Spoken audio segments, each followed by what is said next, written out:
I got so much motherfucking design. I got so much motherfucking design on right now. Every town, bring it back, make it clap. I got 3 old thoughts, new guap, wearing that damn. Bitches on my line, and you know.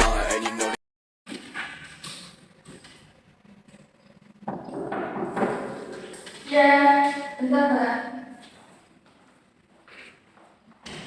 Sekarang masuk. Assalamualaikum Bu. Waalaikumsalam.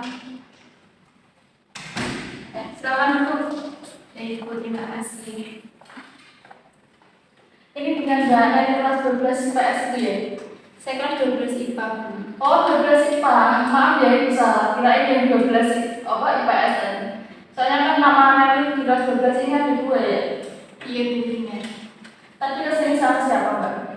Sendiri aja Bu, ini tadi habis dari kantin sekarang kesini. Oh itu ya Mbak. Mbak Nari gimana kabarnya? Alhamdulillah baik Bu. Alhamdulillah kalau gitu Mbak Nari kesini pasti ada yang ingin bicara dengan Bu. Iya Bu, saya ingin sedikit cerita dengan Ibu. Banyak juga nggak apa-apa kok Mbak. Ayo bisa aja. Mbak Nari kesibukannya di rumah apa selain sekolah? Tidak ada sih Bu, saya cuma fokus sekolah saja. Jadi cuma fokus sekolah itu saja ya? Iya Bu, benar. Oh ya, kamu bukannya yang tahun kemarin ikut lomba maraton ya?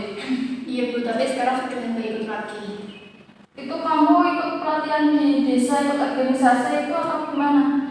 Iya Bu, dulu. Kalau sekarang udah sibuk sama urusan sekolah. Saya di sekolah sering ikut organisasi Bu, saya juga menjadi ketua OSIS. Jadi sudah cukup sibuk Bu. Oh, kamu ketua OSIS yang baru itu ya? Berarti kan kayaknya kemarin bukan kamu, ya kan? Iya Bu, saya baru kemarin. Baik ya kamu, berarti cukup aktif di sekolah. Iya Bu, tapi ya gitu Bu, cukup melelahkan bagi saya. Tapi kamu senang kan mengikutinya? Tidak ada paksaan atau apa gitu? Tidak ada paksaan Bu, itu semua keinginan saya untuk menambah wawasan dan pengalaman yang nantinya bisa saya gunakan juga ketika bekerja. Oh iya, rencana kamu setelah lulus sekolah ini mau kemana? Sebenarnya itu yang ingin saya ceritakan ke Ibu. Saya ingin sekali pulang kuliah setelah lulus nanti. Oke, kalau begitu kita bisa masuk ke sesi konseling ya. Sebelumnya apakah Mbak Nari sudah pernah melakukan sesi konseling? Belum pernah Bu. Baru kali ini ya Mbak? Iya baru kali ini. Oke, baiklah kalau begitu Ibu akan menjelaskan terkait apa itu sesi konseling. Nah, yang dimaksud dengan sesi konseling yaitu ada sebuah proses pemberian bantuan oleh konselor kepada si konseli. Di sini Ibu sebagai konselornya dan Mbak Nari sebagai konselinya, dengan tujuan untuk mencari jalan keluar atau solusi dari suatu permasalahan yang dihadapi Mbak Nari atau sebagai konseli ini ya. Nah, dalam pelaksanaan konseli ini juga dilandasi sebuah asas kerahasiaan, yang dimana pembicaraan kita ini terjamin aman, tidak akan diketahui oleh orang lain karena sudah ada asas kerahasiaan itu ya Mbak. Itu bisa dipahami. Ya, jadi Mbak Nari tidak perlu khawatir untuk menceritakan semua masalah yang dialami oleh Mbak Nari. Gimana, sudah paham? Paham Bu. Oke, kita juga dibatasi oleh waktu ya Mbak. Kira-kira sekitar 30 menit. Nanti jika dirasa permasalahan Mbak Nari belum selesai tapi waktunya sudah habis, kita bisa melanjutkan ke sesi selanjutnya, ke pertemuan selanjutnya. Itu Mbak ya.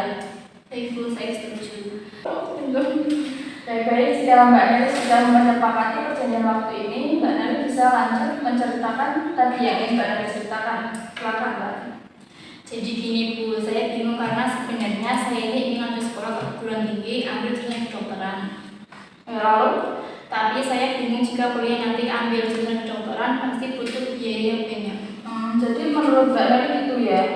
Iya Bu, kata teman-teman saya begitu. Padahal saya pengen banget kuliah ambil jurusan kedokteran itu Bu. Tapi ada kendala karena masalah ekonomi.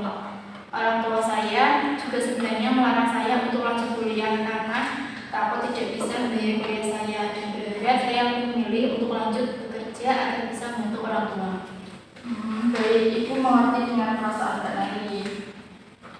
Oke, tadi Mbak Nari mengatakan ingin kuliah, tapi orang tua ingin Mbak Nari lanjut bekerja karena permasalahan ekonomi itu Mbak ya? Iya Bu, benar. Oke, terus bagaimana? Langkah apa yang akan Mbak Nari ambil ke depan? Mau tetap lanjut kuliah atau bekerja menuruti keinginan orang tua? Gimana ya Bu, saya sangat berpikir pembelajaran untuk masuk kuliah dengan jalur beasiswa. Lalu misalkan jika kamu tidak lulus beasiswa bagaimana? Apakah kamu sudah memikirkan langkah apa yang akan kamu ambil selanjutnya? Gimana ya Bu, saya berharap sih bisa lolos melalui jalur beasiswa. Jika tidak, maka saya tidak akan lanjut masuk ke perguruan tinggi. Coba kamu pikirkan lagi, apakah tidak ada solusi lain selain tidak lanjut kuliah? Karena tadi kan di awal Mbak Nel ini mengatakan sangat ingin masuk ke perguruan tinggi ya? Iya Bu. Saya bisa ambil kerja nantinya. Meskipun saya tidak lolos beasiswa, tapi setidaknya saya tidak merepotkan dan membebani orang tua karena mencari biaya kuliah sendiri. Oke, kalau menurut kamu itu sudah tepat, kenapa tidak? Kamu kan juga bisa coba dulu itu masuk perguruan tinggi jalur beasiswa. Nanti jika tidak dapat, bisa sambil bekerja.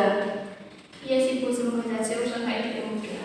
Amin. Oke, saya yakin Mbak Nel ini bisa. Soalnya Mbak Nel kan juga siswa yang berprestasi, aktif dalam organisasi, dan itu semua bisa jadi dokumen tambahan untuk pendaftaran beasiswa di perguruan tinggi nantinya, dan juga bisa menjadi bekal Mbak Nel untuk masuk ke perusahaan atau bekerja nanti.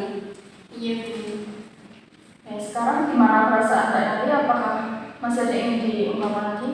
Alhamdulillah sudah lega Bu. Saya akan belajar lebih giat lagi agar memudahkan untuk mendapat beasiswa. Bagus Mbak Nel. Jadi intinya di awal tadi Mbak Nel mengatakan ingin lanjut ke perguruan tinggi dengan memilih jurusan kedokteran, tapi terhalang masalah ekonomi dan orang tua Mbak Nel itu menginginkan Mbak Nel untuk bekerja, gitu Mbak ya? Iya Bu, benar. Terus Mbak Nel memutuskan untuk tetap lanjut ke perguruan tinggi dengan ambil jalur beasiswa. Nah, jika tidak mendapatkan beasiswa tersebut, Mbak Nel akan bekerja sambil berkuliah. Bagus. Iya Bu, terima kasih. Sudah tidak ada yang diungkap lagi? Tidak Bu, tidak ada Bu, saya cukup. Kalau begitu Ibu bisa ambil sesi konseling ini ya Mbak. Baik Bu. Kamu semangat terus ya, jangan pantang menyerah. Usahakan apa yang jadi keinginan kamu. Iya Bu, terima kasih atas dukungannya dan saya akan belajar lebih giat lagi. Semangat ya Mbak. Iya Bu, kalau begitu saya permisi dulu ya Bu. Ya. Assalamualaikum. Ya.